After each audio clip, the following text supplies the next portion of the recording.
Hey, it's Bob Megan, and in this episode of Real Retail TV, we're going to talk about using sales statistics to dramatically increase your store's profits.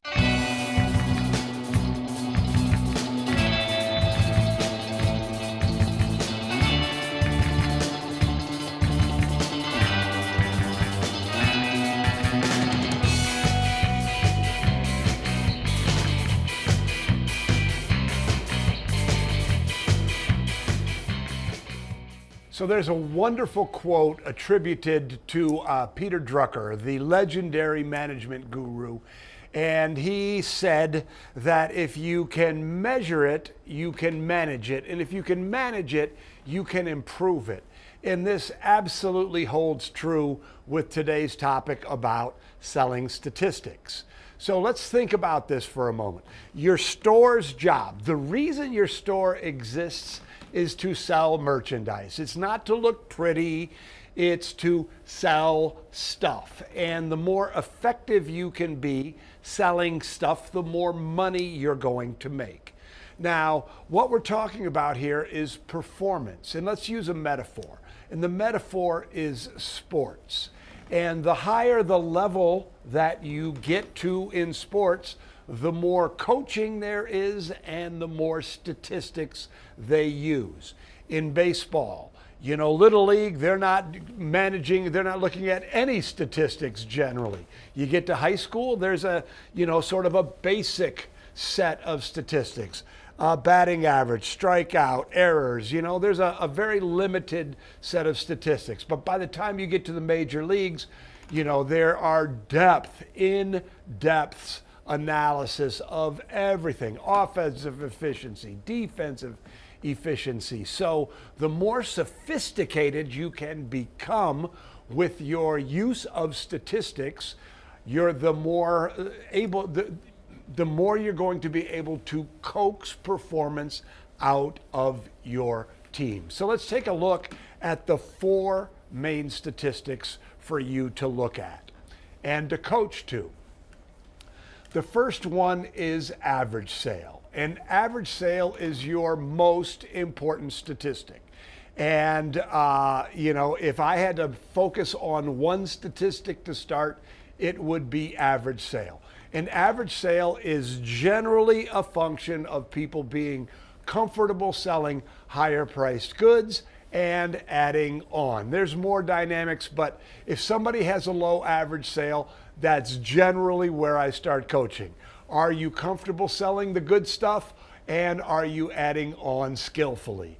Which leads to the second key statistic, which is items per sale. Some people call it units per transactions. I call it items per sale. And items per sale is merely a function of adding on skillfully.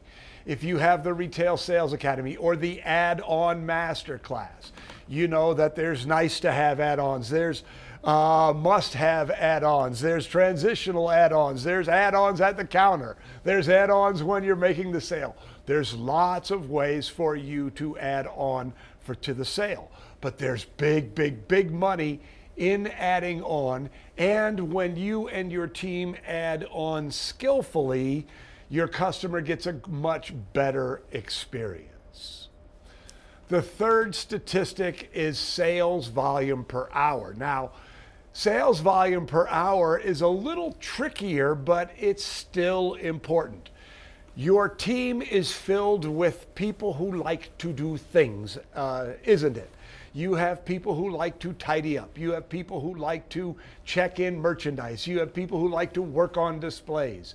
But let's go back to this core precept that your store exists to sell your stuff. And if you have people who are functioning or who are focusing on the operational part of your business, it generally means that they're not focusing on selling.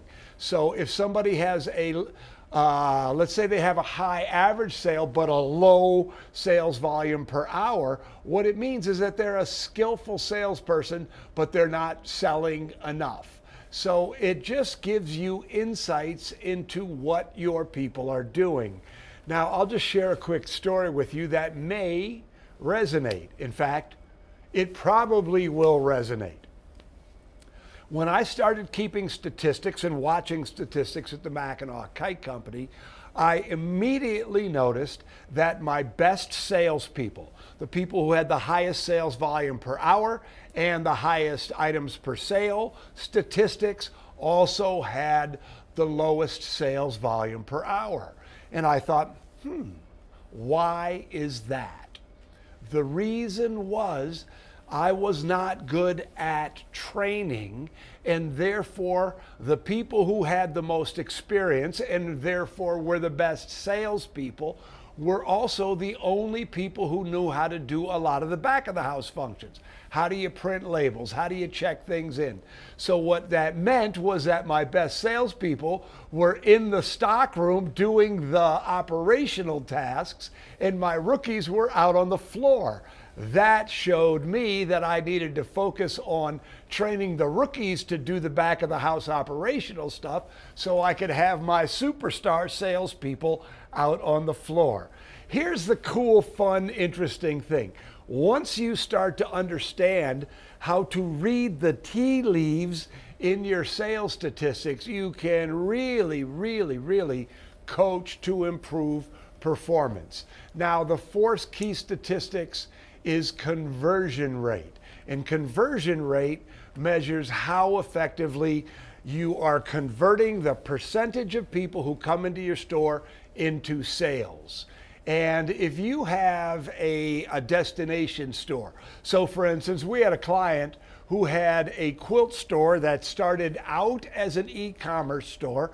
So it was in an industrial area. I mean, literally no foot traffic. The only people who went into Kathy's store were people who drove to her store. Conversion rate wasn't important to Kathy. However, if you have a store, let's say in a busy downtown, like we have here, or in a mall, it becomes really important. To use the example of a busy downtown, here in Grand Haven, we have a lot of summer traffic. People kill time all the time.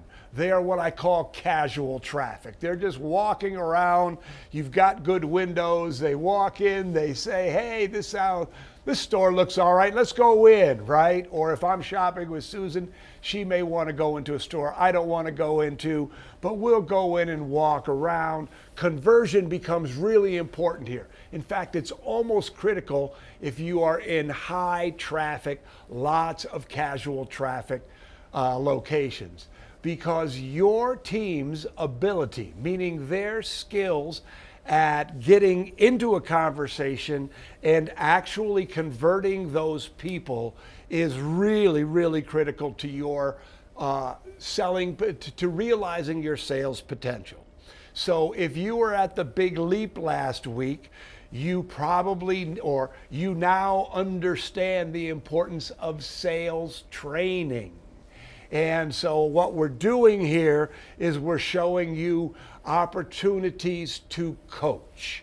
And again, if you can measure it, you can manage it. If you can manage it, you can improve it. By looking at your sales statistics, you now have a solid opportunity to improve your sales without getting any more traffic. And this is so important. You know, the traffic you already have, doing the most with it is the most efficient way for you to grow your sales. So understanding your statistics is key to this. Now, if you want to have a lot better team who do a lot better job with your customers, first of all, I want to encourage you, if you haven't watched the Big Leap yet, if you weren't there last week, the replays are still available. Go through that. You will see exactly what we mean when we talk about selling, creating a service culture that sells is the opportunity. It is the 10% guarantee. Guaranteed that you'll increase your sales efficiently and easily. But if you haven't done that yet, do that. But then this coming Friday on March 8 at 1 o'clock, we're going to have another program, live program called Coaching Confidential.